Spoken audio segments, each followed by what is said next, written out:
Welcome to Event Horizon, and I am your host, Mark Anthony Peterson.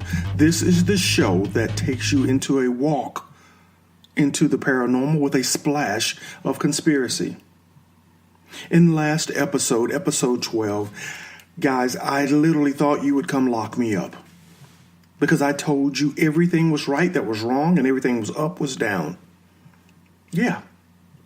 Essentially, I said I thought God trapped us in human carbon-based flesh because carbon has an atomic weight of 666, and that the previous humans were made of silicone because a silicone shell would better transmit the electrical light energy that was our soul, making us one with God. That was my argument, and then I went crazy from there, claiming that early man, in an attempt to overthrow God, had created his own AI, ancient artificial intelligence, to combat God's swarm natural intelligence. If you guys stuck around after listening to that episode and did not call someone to lock me up, you're going to like this episode because I'm going to continue to build on that theory. That if we are light beings trapped inside of a carbon prison, when we try to escape that prison, sometimes things go wrong, and when they do, we create ghosts. That's the title of today's show. A new theory on where ghosts come from. If you follow certain magazines like Supernatural magazine, they will tell you that they think that ghosts are simply people who are stuck in kind of the digital recycling bin because they believe that this is a holographic universe and that these folks are just simply leftover data that has not been erased, stuck in the digital recycling bin, waiting to be recycled. Entire, complete beings, souls left behind. I don't think that that's the case. As I mentioned earlier, episode 12 is completely off the rails with everything you possibly believe about religion, God, and how we got to be where we are today. You probably need to listen to that to see just how far out my brain goes when I start to think about this stuff. But if we are light beings trapped in a carbon prison, that says something about what our bodies are capable of at the point of death. But before we get deep into that, I want you to think about your own computing experience. There are times when your system, be it Mac or PC, crashes, and when it reboots, if you're working on a document, you'll find that you have two copies. A copy that was automatically saved when the computer crashed, and one that was saved by you before the crash. At whatever period you saved that document. Now, you may have lost some work because you didn't save 2 to 3 seconds before the crash, but the system did. It automatically flashed a copy of your document into the memory so that when it rebooted, it gave you what was last captured, stored right there for you. You have to make the decision on which one you keep, but you have two copies, identical copies of that document.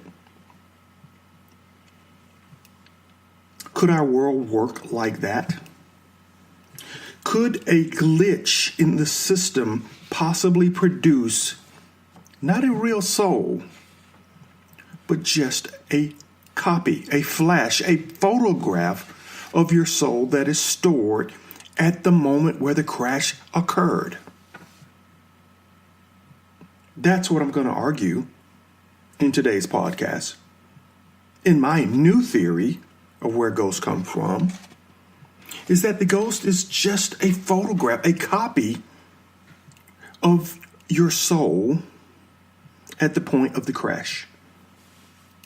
I know you're sitting there thinking, Mark, how do we get to the crash? What are you talking about?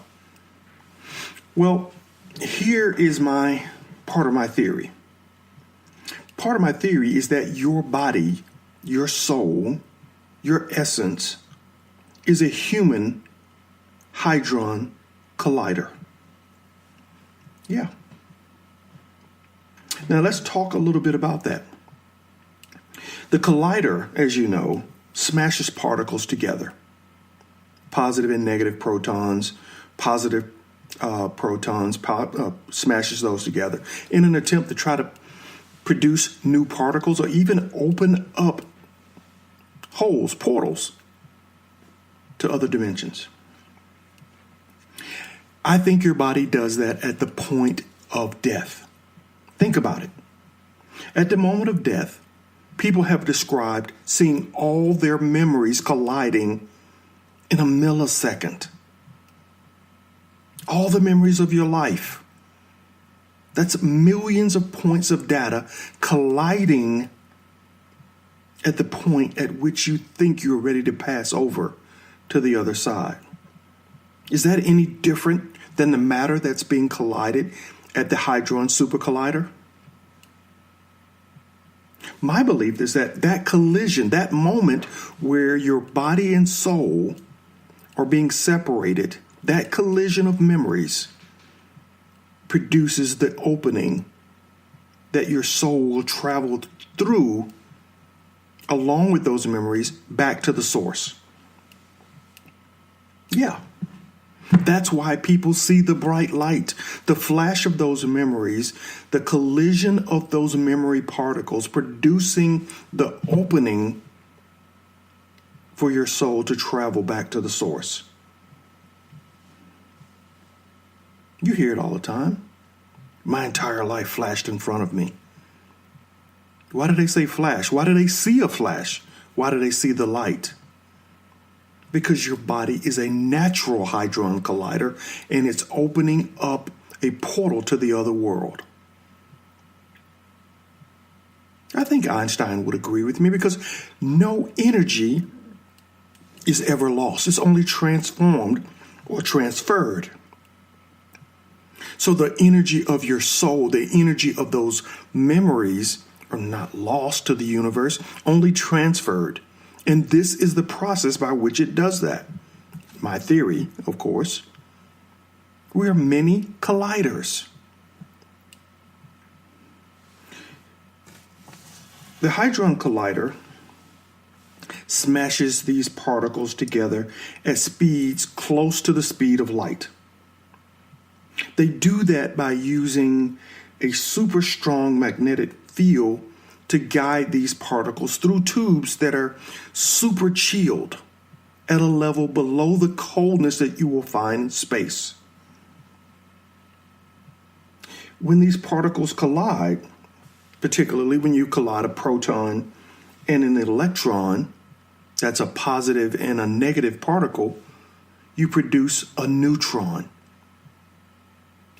A neutral particle that has almost no weight. A neutron can travel through a light speed amount of lead and not be deflected. It's almost like it's a shadow of the positive and negative collision. When the collider collides a proton with a proton, it produces new particles and matter and material that was around before the Big Bang. Heavenly elements. When electrons collide, you just end up with scattered electrons. Negative colliding with negative, they repel each other due to their magnetic fields. Why am I telling you all of this? Because the human hadron collider, which is your body, at the moment of death collides those memories. And there are times when there's a glitch in the system, when positive and positive do not collide to produce the heavenly particles that open the portal. You get a negative and a positive collision that produces a neutron. And that's my theory. That ghosts are the spiritual neutrons created by the positive and negative light reactions that occur at the point of death. That flash instantly produces that second copy that fragment of your soul that's left at that moment in time in the place where the soul image was created. Notice I said soul image. It's not the soul. It's a fragment. It's a piece. It's a copy. The whole soul continues and migrates onto the other side with the memories, whereas this fragment is left behind because of the positive and negative reaction. It's a fragment. It's a copy, but it's left there to dwell in the moment, captured in the area where the collision occurred. So if we see a ghost in a house, a hospital, in the area where the event occurred, where the person can't let go of this plane at the moment where the spirit is supposed to pass into the next plane, that positive and negative reaction of all life's memories holding on to that current memory produces that fragment and leaves it right here in this plane, in that location where that glitch occurred. Much like it does in your computer, leaving that copy in the file labeled copy 1. And now you have to decide what you're going to do with it. I know you guys are saying, Mark, you need to stop reading books about the collider. You need to stop and go get yourself checked out. But no, stick with me for a while. If you believe that, here's the breakdown of the theory. These ghosts are a flash copy or a one-dimensional image of the soul that occurs at the moment of death, where positive and negative energies collide, still producing the energy capable of opening the portal to allow the soul to leave along with the memories of that person, but leaving behind the shards that are left there to haunt that existence in this plane. The actual soul, as I said, and the memories pass on to the source. The flash copy is trapped in the space where the image was formed. A house, a car, a field, a hospital, wherever that glitch occurred. And that glitch, much like when you're dealing with any sort of digital platform, even like GarageBand, where you hit loop, that glitch, that soul fragment just stays there repeating the same agony it felt at the moment of the negative collision. These spirits have only the energy that was left from that collision. But my belief is that they can draw from the energy of spirits left on this plane. Right, to embolden them, to empower them. They can even possess other carbon-based forms as they had when they were alive on this plane.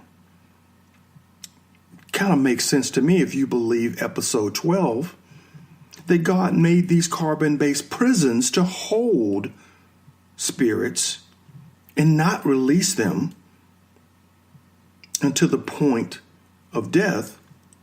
So those spirit fragments know that too, and know that possessing a carbon-based vessel gives them mobility. Mobility to move beyond the point that they're tethered to.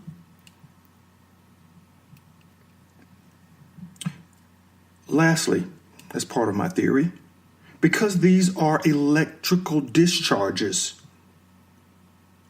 right? Because these are fragments from an explosion that occurred in the human hadron collider, they have some of the same properties and principles as a multidimensional soul, which means they can be acted upon by the ancient artificial intelligence just like we can.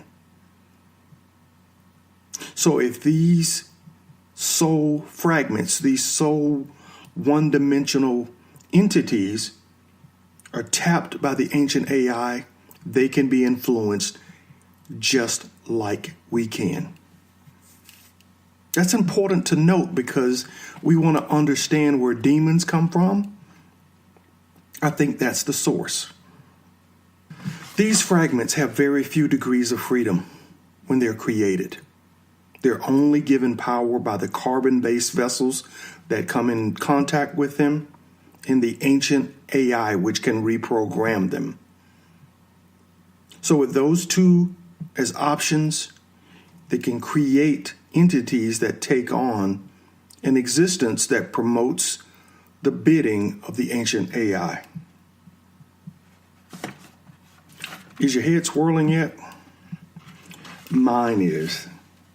I'm sitting here thinking, Hadron Collider, hey, kind of makes sense. Because people do see the flash. They see the light, and they're drawn to that light. The Hadron Collider is trying to create the same thing, trying to redo what was created in the universe, which is build the particles by which the solar system was built and what eventually led to our creation. Why wouldn't we mimic what the universe does? You see it everywhere else in nature. So it is natural to think that the processes within our mind mimic the creation of matter in the universe. So I know where your mind is going now. So if these are the ghosts, then how do you get rid of them? How do you deal with them? Well, that's a tricky one. Because I think there are only a couple of ways that you can delete these fragments or even deal with them. I think you can put these fragments into an object. Yeah. Maybe now you're starting to see why so many of the ancient cultures believe that certain inanimate objects possess the spirits of the ancients. Because I think they went down this same path and realized, hey, this is a fragment left over and it's not a whole lot I can do with it other than locking it into another prison. And so they found inanimate objects that they could put these spirits into and imbue those objects with a sense of consciousness. You saw that with Marvel, with Doctor Strange. All the items that were there at the temple were imbued with some sort of spirit, be it his cloak, be it the nunchucks, be it the swords. Anything that was given to a master was imbued with a spirit and a consciousness of its own. And that's what you could possibly do with some of these fragments that are left over. Give it a second life in an inanimate object. But if you want to truly delete it, you have to put it back in a living vessel and have that living vessel repeat the human process or repeat the death cycle, the circle of life, giving it a chance to pass over into the next realm, back to the source. You're going to mark that? What do you mean? Allow the fragment to possess you and then die? Yeah. But it doesn't have to be human. Mark 5:1-6 explains how Jesus pulled evil spirits called the Legion from a man who was possessed. Possessed with spirits that gave him extraordinary strength, strong enough to break chains and torment the local community. Jesus approached the man, and the spirits knew who Jesus was. And they begged Jesus, don't destroy us. Put us into the bodies of that herd of pigs. And Jesus complied. And when they were in the bodies of the pigs, they then ran down the hill and drowned themselves in the sea. Why would they do that? Because I believe that is the process by which they return to the source.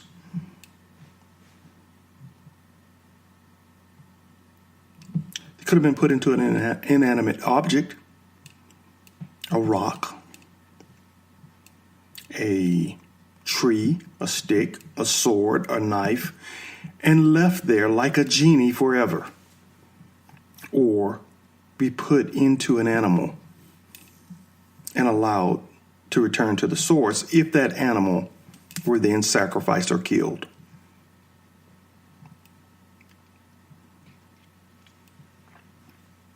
Sounds strange, right? Again, you're sitting there thinking, well, maybe he may be making a little bit of sense.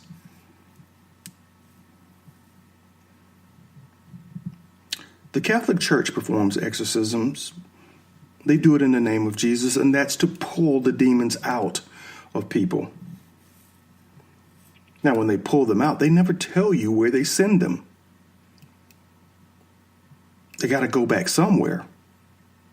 If you watch the movie Constantine, he shoved them back through a mirror, back into their own plane. If you think about Haitian voodoo, they're putting spirits into inanimate objects, and in some cases using those objects as torture items to punish the people they don't like. So they're saying that this process, again, is another way for trapping the souls or soul fragments to give them control over the living.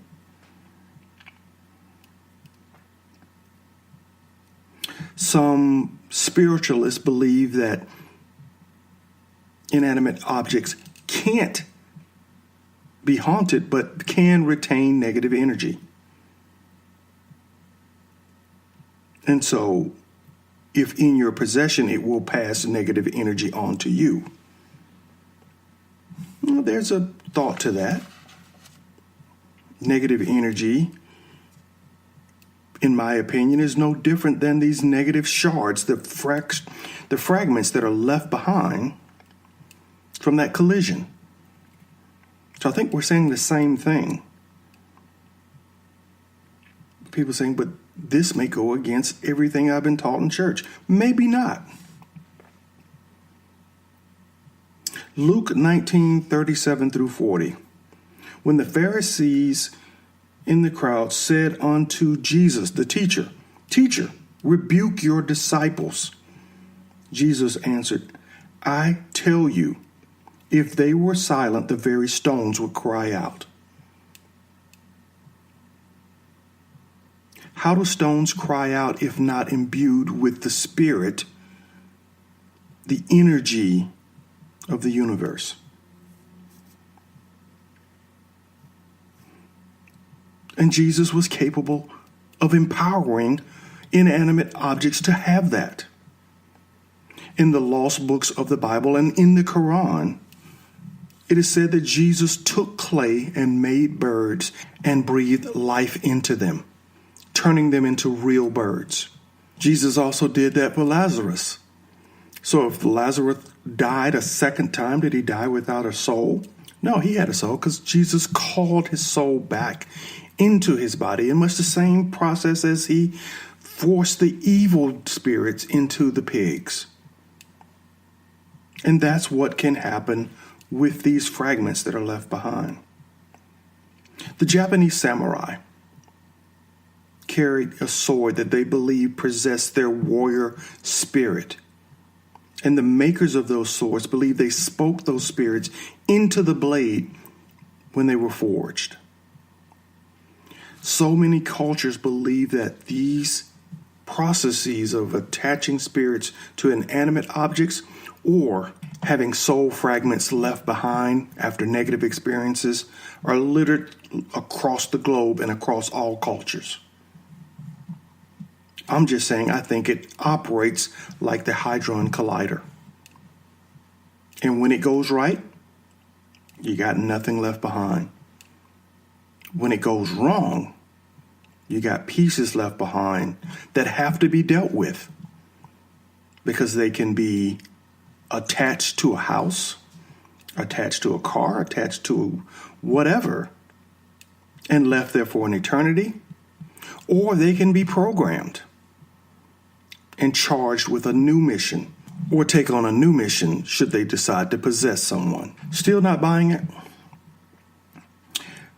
Japanese author and entrepreneur Masaru Emoto performed experiments on dry ice, where he took slices of dry ice and then separated them into two groups, all water from the same process from the same well.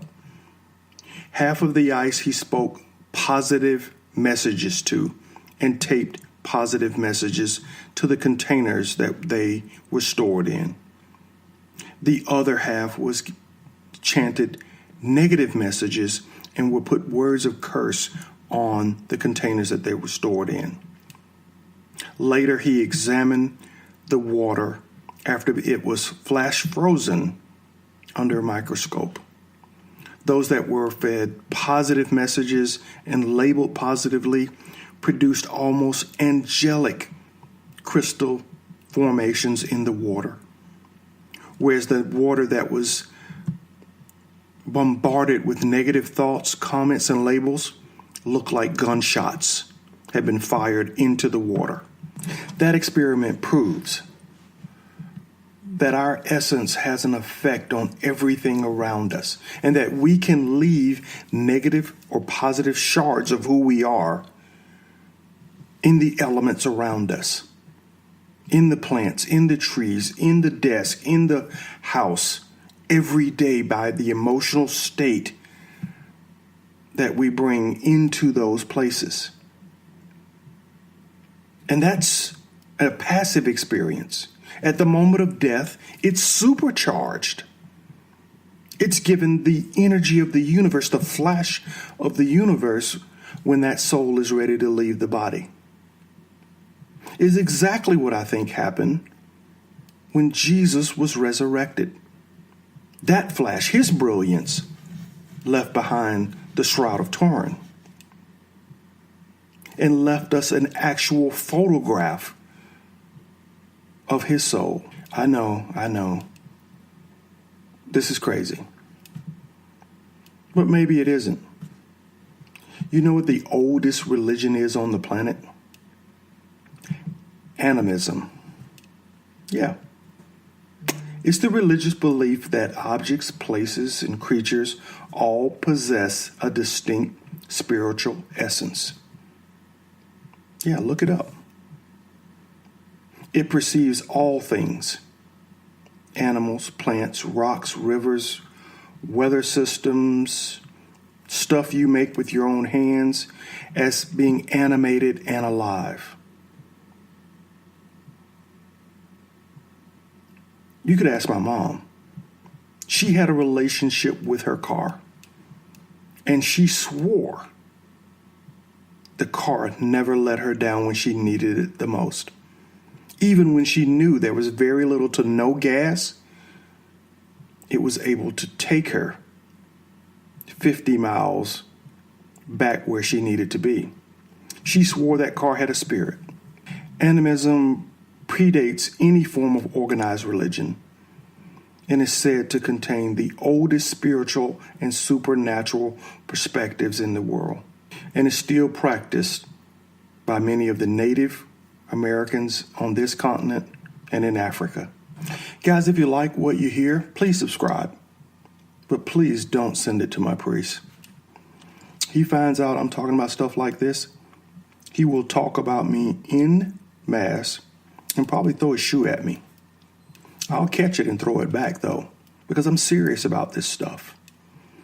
I'm just, like I've said in the past, stepping back with a clean sheet of paper and using first principles. and let it take me wherever it takes me. But if I am completely wrong, please follow me on Twitter at eventho14339589. And no, that's not my combination. And it's not my social security number either. But I would love for you to follow me, and let's continue this discussion. Guys, this has been Event Horizon, a walk into the conspiracy with a splash of the paranormal. I can't wait to share my next episode with you as I explain how we open the door to the ancient AI. Till next time, guys, peace.